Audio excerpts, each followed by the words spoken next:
Yo, what's up mga kabarangay? Okay, this time ay luluwas muna tayo sa Manila. At dahil nagkaisa ang Louis Art, na this time ay maiba naman ng ika nga ay ng environment. Luluwas tayo sa Maynila at meron tayong lalakarin.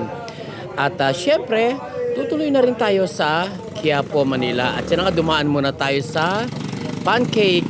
Yan, Pancake House. Somewhere in highway, super highway, south super highway. Anyway, subway. Ayan. Oh, at talaga naman kakasayahan diyan at nakakatuwa naman talaga itong aming punta dito sa luwas na Manila. At talagang ika nga ay very masaya. Basta masaya. Ang masasabi ko lang ay nag-iba ng konti yung ating environment as I've always said before na paminsan hindi naman dapat lagi na gano'n ang environment, di ba? Mga iba-iba naman. So, nag-almusal tayo dyan. At siyempre, kain to the max tayo dahil wala pa tayong, kumbaga, nagkape lang tayo ng kaping barako doon sa bahay. At pagkatapos ay lumuwas na nga tayo. Alas 5 pa lang ng madaling araw ay tumitira na tayong paluwas at biyahe-biyahe tayo. So, yan na. Tingnan natin kung ano mga kaganapan pa at habang naglalakad tayo dyan sa may what we call this, Quiapo, Manila. Ayan, sa Quiapo tayo mga kabarangay. Kaya hindi lang tropa at ako ang nakakapamasyal. Kayo ay ipinapasyal din namin. Dahil gusto namin ang lahat ng kaganapan, andun din kayo. Kung wala kami, kung wala kayo at hindi kayo kasama, siyempre kailangan makita nyo rin yung pinupuntahan namin at para na rin kayong kasama, di ba? Ganyan namin kayo kamahal. Gusto namin ay nakikita ninyo yung mga nakikita rin namin. So, ayan. Habang tayo namamasyal dyan, nakikita rin natin yung busy streets of Quiapo, Manila. Ayan. At papasukin natin ang simbahan kung saan tayo muna ay mamamanata this time at magpapasalamat sa mga biyayang ibinibigay ni Lord sa ating pang-araw-araw na pangangailangan. Siyempre pa, kasama natin ang mga konsyal na riyan, ang tropa. At this time ay pinapasok na natin ang kalye kung saan yan ang talagang daan papunta doon sa simbahan ng Quiapo na alam nyo naman, ang daming mamamanata ngayon sapagkat araw ng Biyernes. Tuesday and Friday maraming mamamanata at nakikiisa tayo sa pamamanata sa ating Black Nazarene, Jesus Nazarene, na sana naman ay maging mapayapa ang takbo ng ating pamumuhay dito sa ating barangay at palagi nang masagana ang bawat isa at magkaugna-ugnay at magkatulong-tulong tayo sa ating mga ikanga ay nadadaan ng mga trials and mga pagsubok sa ating buhay at kaisa nyo ang Noah's Art sa pagdalangin upang maibsan naman ang ating mga dalahin sa pang-araw-araw nating buhay.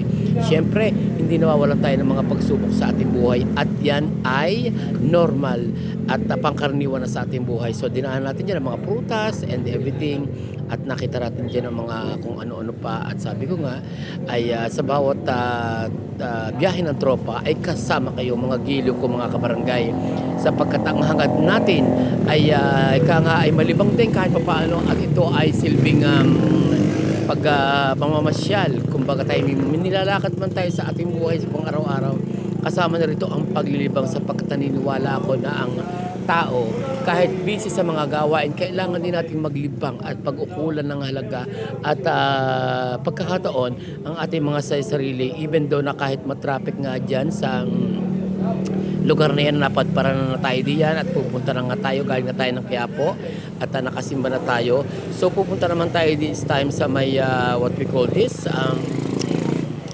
yung papuntang pauwi na tayo dyan at may dadaanan pa tayong mahalagang importante dahil nga kumbaga ay sorpresa ito para sa ating lupon na si Polly Disagun at dyan natin isi-celebrate ang kanyang birthday at yan lamang ang ating nga ay nakayanan para ipagkaloob ng team sa kanya at sa pangunguna nga ni Sir Noe Miguel ay naririyan na nga tayo sa loob ng Aristocrat Jararan at talagang nga ay pagkatapos at mag-almusal kanina at magyaka-yaka or maglakad-lakad papunta doon sa simbahan ng Quiapo this time dito naman tayo sa pagkain ng tanghalian. At syempre pa, rainy day bundle ang ating tinitingnan at ang punteriya natin dyan. So yan na nga, pasukin natin ang masarap na amoy ng lutuin at pagkain diyan sa Aristocrat Resto. Yan. So, bati-bati mo tayo. And hi, hello, and kulang na lang ay beso-beso dyan sa mga tropa natin dyan sa Aristocrat Resto. At nakakatuwaan nga syempre ang mga barkada at upo muna tayo at tayo ay o-order ng ating makakain. At dahil nga birthday ni Lupon Polly de Sagun, so titingnan natin kung ano yung ating puputripin for today. Ayan. So, katulad nga ng kinain natin kanina doon sa Pancake House, masarap din, beef with broccoli and everything. Ayan, with sinangag. So this time ay kakain naman tayo ng basta kung ano mang makita natin diyan, yan ang ating order. Kasi hindi ko na maisa-isa dahil talagang aristocrat. Alam niyo naman pag sinabing aristocrat, naririyan ng lahat ang masasarap na pagkain. Hindi sa ini-advertise ko itong restaurant na ito, pero kung sakali naman kayo mapadpad na Manila, recommendable ang lugar na ito, ang Aristocrat Resto. At marami na mga branches niyan.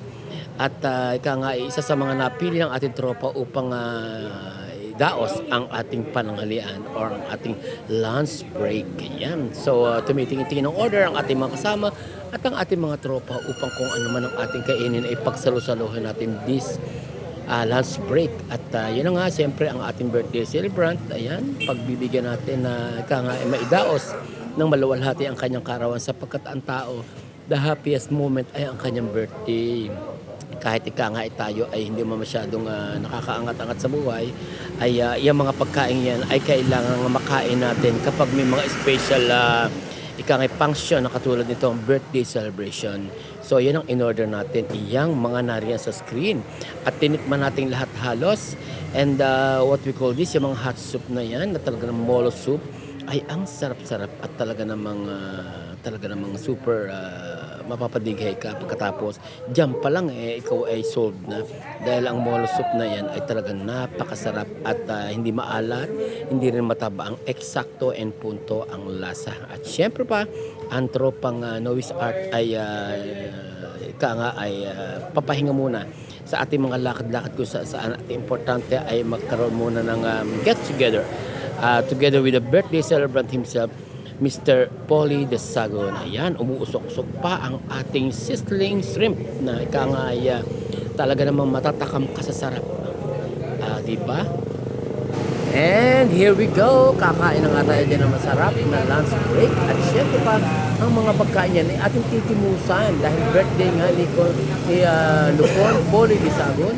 So, titimusan natin lahat ng pagkain yan at mamaya ay ka-uwitan natin siya ng happy birthday. Kasama na ang mga staff and crew ng Aristocrat. At syempre pa, kailangan mapusog muna tayo dahil nga sa kalalakad na natin nakalakad sa Quiapo ay medyo nagutom ang tropa. So, yan nga. Timusan natin. Oh. At nagkakatuwa pa nga. Here we go!